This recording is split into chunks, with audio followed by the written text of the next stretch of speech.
Okay, so the respiratory anatomy consists of conducting zone and the respiratory zone. Conducting zone में जो है वो जो लार्जर एयरवेज है वो आते हैं, जिसमें trachea, bronchi and bronchiole and terminal bronchiole है. जो ट्रेकिया एंड ब्रोंकाई हैं वहाँ पर जो है वो कार्टिलेज प्रेजेंट होती है, pseudo stratified columnar ciliated epithelium होती है, एंड जो है वो गॉबलेट सेल्स प्रेजेंट होते हैं जो कि म्यूकस प्रोडक्शन करते हैं. लार्ज एयरवेज है तो एयर रेजिस्टेंस कम होगी, प्लस ये जो पूरा टोटल कंडक्टिंग जोन है इसका एक मेन फंक्शन ये है कि ये वार्म करता है, ह्यूमिडिफाई करता है और फिल्टर करता है air for the lungs.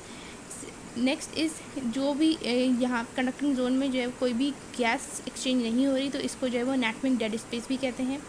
And यहाँ पर सबसे पहले जो है वो जैसे ट्रेकिया एंड ब्रोंकाई है तो जो एपिथेलियम होगी वो pseudo stratified columnar ciliated epithelium होगी.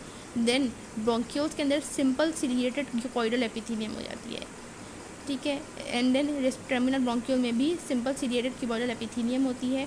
क्लब सेल्स यहाँ पर प्रेजेंट होते हैं जिनको हम क्लारा सेल्स भी कहते हैं, जो कि म्यूकस प्रोडक्शन करवाते हैं. ट्रेकिया एंड ब्रोंकियोल में जो है वो गॉबलेट सेल्स होते हैं which produces mucus, and this mucus and the cilia combinely causes the mucociliary effect, जो कि जो है वो जो भी डेब्रिस है या म्यूकस है टू द लंग्स उसको जो है वो रिमूव करता है.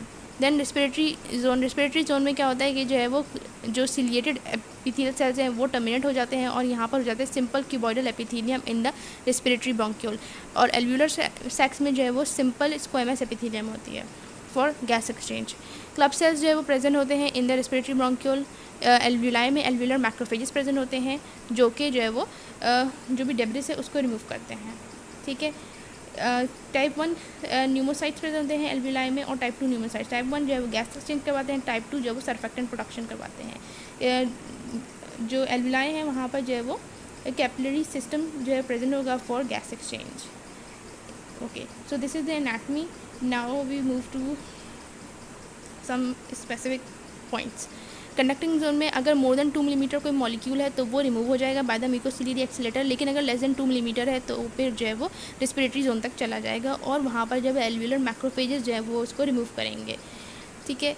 अगर जो है वो किसी को जो है वो डायनन डिफेक्ट है तो फिर वहाँ पर क्या होता है कि सीलिया में जो डिफेक्ट आता है. सीलिया के अंदर जो 9 पेयर्स होते हैं of microtubules, this are the microtubules, और इसमें बीच में जो है डायनन आर्म होता है.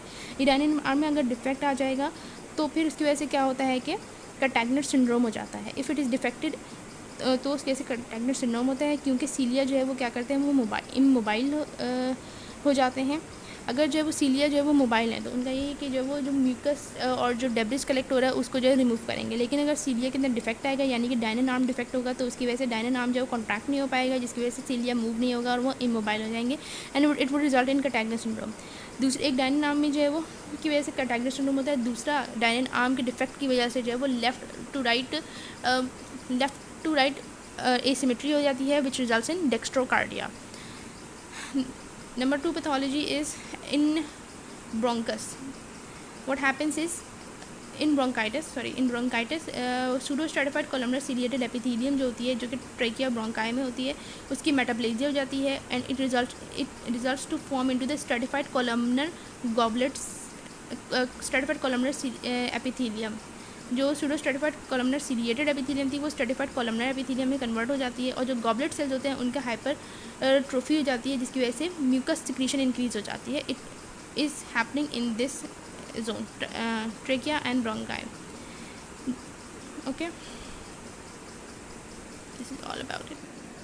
ओके, सो लंग एनाटमी में जो है वो इम्पॉर्टेंट पॉइंट्स यही है कि जो लंग्स हैं राइट साइड पे जो कि राइट साइड पे 3 लोब्स होते हैं, लेफ़्ट के जो है वो 2 लोब्स होते हैं. लेफ़्ट पर से जहाँ पर जो है वो मिडिल लोब है वहाँ पर स्पेस होती है फॉर द हार्ट, ठीक है. अच्छा, इसके अलावा जो कैरेना होता है, कैरेना जो है वो असेंडिंग एओर्टा के पीछे और पोस्टीरियर एओर्टा के आगे होता है, यानी कि असेंडिंग और डिसेंडिंग एओर्टा के मिडिल में होगा, ठीक है. सेकेंड पॉइंट ये. दूसरा ये कि पल्मोनरी आर्टरी का क्या रिलेशन है विद द ब्रोंकस, तो इसके लिए है रैल्स, यानी right anterior left superior, right anterior left superior.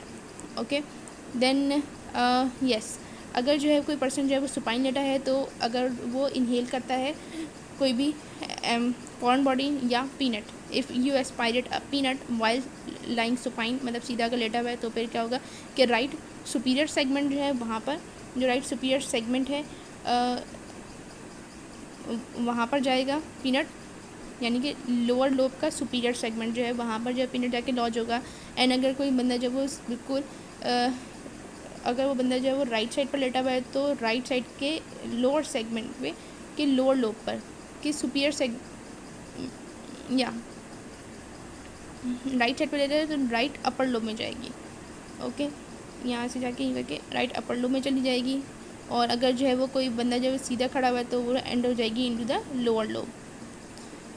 Okay, so that means कि अगर सुपाइन है तो जो एस्पायरेट जो पीनट है वो जाएगी राइट लोअर लोब में, superior segment of the lower lobe में। ठीक है, अगर कोई बंदा जो है वो राइट साइड पे वो कन्वर्ट करके लेटा हुआ है तो फिर वो जाएगी राइट अपर लोब में यहाँ पर। और अगर जो है वो बंदा जो है वो खड़ा हुआ है तो फिर जो है वो जाएगी राइट लोअर लोब में। ठीक है, okay. Now we have diaphragm structures. Diaphragm structures में T8 जो लेवल्स हैं दैट इज़ इम्पॉर्टेंट कि it can be reminded as I8 10x at 12।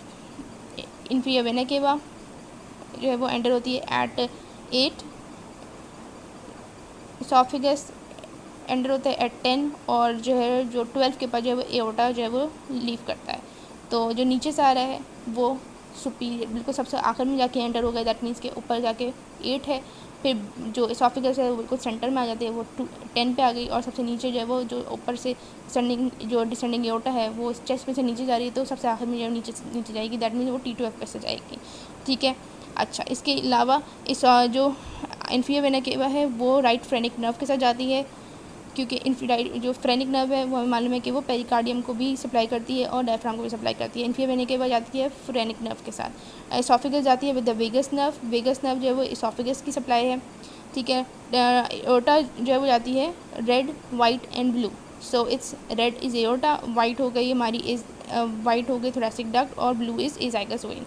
So it's red white and blue goes together. So aorta, izygous vein and thoracic duct goes together.